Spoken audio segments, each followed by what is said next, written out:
Media সাংবাদিক বৃন্দ, আসসালামু আলাইকুম। আজ চাঁপাইনবাবগঞ্জ ব্যাটালিয়ন 53 বিজিবি এর অধীনস্থ মাসুদপুর বিএপি হতে অবৈধ অস্ত্র গোলাবারুদ জব্দ করার বিষয়টি আপনাদেরকে অবহিত করার জন্য আয়োজিত সংবাদ সম্মেলনে স্বাগত।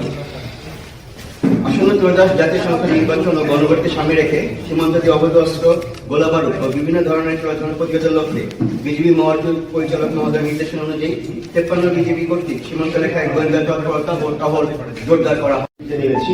আপনারা জানেন যে বিজিবিটা আমাদের জনগণের বাকি দেখুন, সেখানে আগে যেরকম 12 বছর চাঁপাইনবাবগঞ্জ রাজনীতির সাথে আমাদের 53 আমরা নাটক জেলাও মোতায়েন চেষ্টা করে যাচ্ছে যাতে সুন্দর অভাব এবং একই সাথে এটার নির্বাচন বা যে কোনো ধরনের অনাকাঙ্ক্ষিত ঘটনা সৃষ্টি করার লক্ষ্যে মূলত এই অস্ত্র বিভিন্ন সময় বাংলাদেশে ঢুকে থাকে।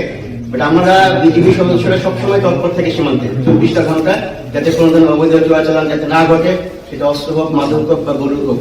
ধন্যবাদ।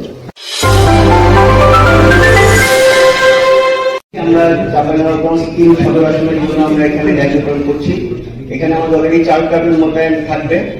এছাড়া আমাদের বিওপি কেন্দ্রিক যে সমস্ত বোর্ড সেন্টার আছে, প্রত্যেকটা বিওপি তার দায়িত্ব করে রাখে একটি বা দুটি বোর্ড সেন্টার করে আছে এবং তারা বিওপি থেকেই তারা নির্বাচন দায়িত্বে 24 ঘন্টা যতক্ষণ লাগে তারা বিওপি থেকে দায়িত্ব পালন করবে। সেক্ষেত্রে আমাদের বিওপি জনবল আগের থেকে আরো বেশি আমি বলবো যে আরো জোরদার করা হয়েছে, যাতে সীমান্ত ইলেকশনকে কেন্দ্র করে কোনো প্রকার নাশকতাকারী বা দুষ্কৃতিকারীতে প্রবেশ করতে না পারে। ধন্যবাদ।